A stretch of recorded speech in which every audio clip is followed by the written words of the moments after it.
reasonableness of the resurrection of Jesus.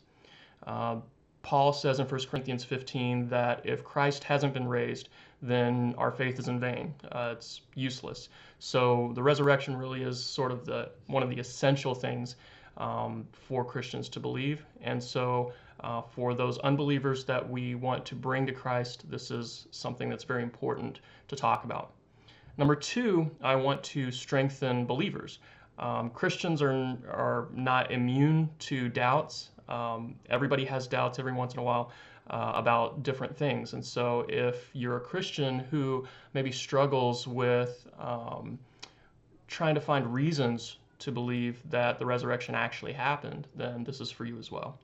And then number three, I want to provide a space in our culture for Christianity to be seen as a rational option. It's very common for people to just sort of dismiss Christianity as fairy tale or complete fiction. And so I want to show people that it is a rationally viable option. So we had people submit questions, and actually the only two we have right now, one is from Pastor Varner and the other one from our AV guy, Dr. Carver. So let's just get into it. So Pastor Varner asks, Tyson, can you please explain the seeming contradiction of who were the first followers of Jesus that arrived at the empty tomb? Give a timeline that is complementary of events in the Gospels, including all the players arriving and leaving the empty tomb. Thanks. So first of all, he uses the word contradiction, and what's really important in discussing these types of issues is to know the difference between contradiction and just an apparent difference. So if there's a car crash and you have several people giving details about what they saw, you'll get several minor differences that, one person will report one thing and another person will report another. And they might not necessarily conflict, but they're not found in all of the reports. And so a contradiction would be something that, one person says one thing and another person says that thing did not happen. So that's a contradiction. And so we need to look at whether or not the gospel accounts of the resurrection actually have a contradiction. Another thing to point out is that regarding the empty tomb itself, the vast majority of New Testament historians, and that includes Christians and non-Christians, they all affirm, or most of them affirm, that Jesus really was buried in a tomb. We even know the name of the guy, Joseph of Arimathea, whose tomb it was, and that the tomb was later found empty. Okay, so this is accepted by the vast majority of New Testament historians. So when people say that Jesus didn't really exist or that he wasn't really buried, that his resurrection is just a myth and that the empty tomb story was just made up, they're denying history that not even atheist historians deny. So I like to compare it to the historical equivalent of flat eartherism. It really is that fringe. So going back to the empty tomb and the timeline, let's just kind of get a quick summary of what all of the Gospels say about the empty tomb. So in Matthew 28, Mary Magdalene and another Mary, they go to see the tomb. And Jesus meets them while they're on their way to inform the disciples about the empty tomb. Okay, Mark chapter 16, Mary Magdalene, Mary the mother of James, and Salome, they go to the tomb, and an angel tells them to tell Jesus' disciples about the empty tomb, and they specifically name, the angel specifically names Peter. Luke 24, it says they, it kind of leaves it ambiguous, it just uses the pronoun they, went to the tomb. And then later on it says Mary Magdalene, Joanna, Mary the mother of James, and the other women told the apostles about the empty tomb. And then after that, Peter runs to the tomb. Okay, John chapter 20, Mary Magdalene is the one that arrives to the tomb, and then she goes and tells Simon Peter and the disciple whom Jesus loved that the tomb is empty. One interesting thing in John 20 is that we only hear of Mary Magdalene coming to the tomb, but when she's relating what happened, she's talking to the disciples and she says, "They have taken the Lord out of the tomb, and we do not know where they have laid him." So that use of the word "we" indicates that she probably wasn't alone at the tomb, and we know from the other sources that she was not. So in all four of the Gospels, the tomb is found empty, and the women were the first witnesses. And this is very, very powerful evidence for the empty tomb. Number one of the ways that historians come to a confidence in a historical fact is if there are multiple independent attestations or sources. And so here and throughout the New Testament, we have at least 7 independent sources for this information. And all were written within the first 50 years after Jesus' death. So that's really close to the event in historical standards, and anything more than a couple of sources, couple independent sources, historians are very happy with. So the fact that we have at least 7 is just bedrock historical information. The fact that it was women who were the first ones to discover the empty tomb is also very powerful, because you have to understand, in Jewish culture, the testimony of women was not valued as equal to that of men. So if you were just creating a fictional story, you wouldn't use women as the first people to witness an event, because their testimony wasn't as credible. So if you were just fabricating a story, you would have men as the first witnesses, because they were more trustworthy in that culture. So we call this the criterion of embarrassment. It was embarrassing in those times for the women to be the first ones to come to the empty tomb and to tell others about it. So that gives historians a lot of confidence that this is actually something that occurred. Okay, so what's the conclusion for this question? Well, number one, all of the evidence points to women being the first to the tomb, followed by Peter. Number two, all of the evidence indicates that the tomb was empty and that the disciples did not know about it until the women informed them.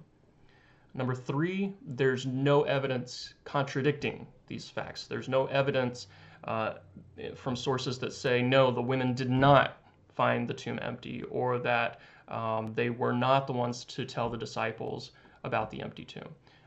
We just have no other evidence that contradicts it.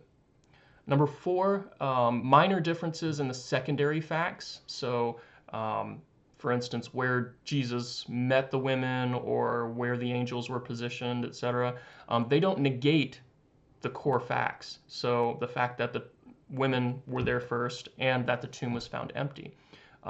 So like I said, there may be differences in the testimonies at places, but those aren't contradictions, and they don't negate the core facts. And number five, our salvation doesn't hinge on believing in the inerrancy of these testimonies, because what our faith rests on is the resurrection of Christ. It's trusting in Jesus for dying for our sins and his resurrection, which proves that he has conquered death. And that's found in 1 Corinthians chapter 15. Okay, so that takes care of that first question. The next question is from Dr. Carver, and he asks to please explain if the resurrection of Jesus Christ was physical or spiritual in relation to John chapter 20, verse 26, and why it would be or might not be important to know the difference. Okay, so the background on this is that some skeptics suggest that the resurrection was spiritual, okay, not physical, and that perhaps, like, there's a story in the Old Testament where a guy named Enoch is taken. He just vanishes and nobody can find him. And so the idea is that he's taken up to heaven bodily, just gone. And so he's just existing spiritually in heaven at this point, no body. And then some people will say, well, maybe this is what happened to Jesus, and that what the disciples saw was just a vision of him, or a mental projection. It's just a spirit. And so there are several lines of evidence which refute this claim in the Gospel of John alone, as Dr. Carver was asking about. So number one, John chapter 20, verse 16, Jesus says to Mary Magdalene, "Do not cling to me, for I have not yet ascended to the Father." So if you look up that word for cling, almost every instance of it in the New Testament is about physical touch. Okay, so we have very strong reason to believe that what he's talking about here is like holding on to, which would be natural if you were, somebody as close to Jesus as Mary Magdalene was and saw Jesus risen from the dead, right? You would want to go up and, give him a hug. And then Jesus' words logically imply that he had not been assumed into heaven, right? He just said, "For I have not yet ascended to the Father." So this is different than the assumption of Enoch, where he's already gone to heaven. There's no physical body. So that Jesus is indicating that has not occurred. Number two, John chapter 20, verse 27, Jesus offers his physical body for examination by doubting Thomas. So this is very interesting because the disciples saw this and they were hearing Jesus talk to Thomas and offering his body for examination. So according to scientific studies about hallucination, the sharing of hallucinations in groups that have several different senses involved it just never occurs. So you might have reports of a group hallucination where people are seeing something similar or hearing something similar, but not both. And in this instance, you have Jesus appearing to the disciples, and they're hearing and touching his body, his physical body is there. And so this leads people to think that it's very unlikely that this is some kind of group hallucination. John chapter 21, verses 1 to 14.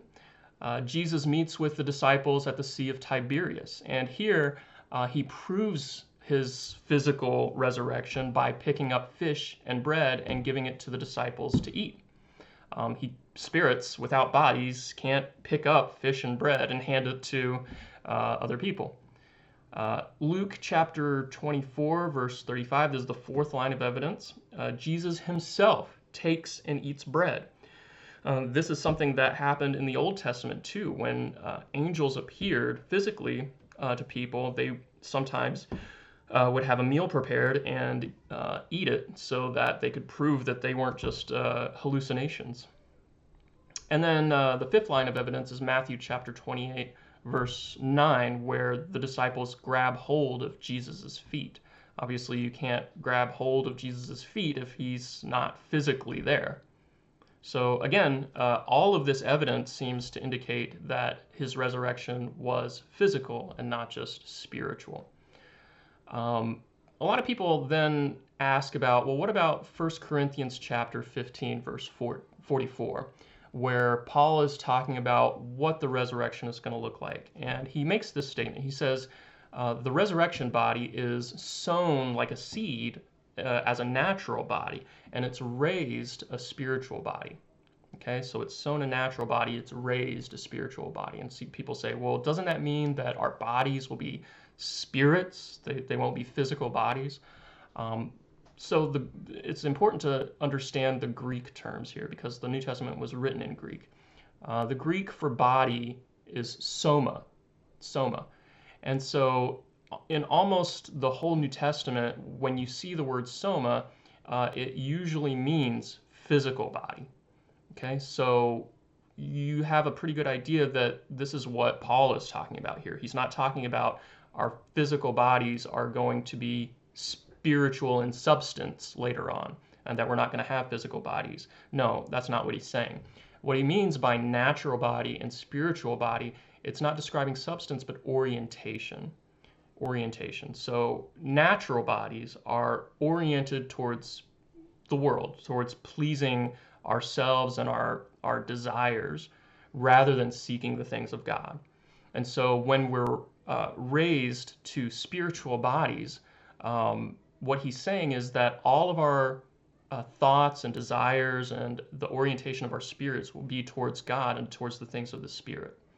So that's what he's getting at here. And later on in that same passage, in 1 Corinthians 15:53, he even contradicts the idea that we will have non-physical bodies. He says, "For this perishable body must put on immortality." Okay? So this perishable body, and this indicates that it's our physical bodies which will be raised to glory and immortality, not exchanging the physical body for some spiritual body. So if he wanted to say that, he would have said something completely different than this perishable body must put on immortality. Okay, so those are the two questions that were submitted, and I hope you found these answers helpful. And I'm happy to answer more questions. So if you have more questions about the resurrection, please submit them to the post that Pastor Varner made on the Community Baptist Church Facebook page. And have a good one.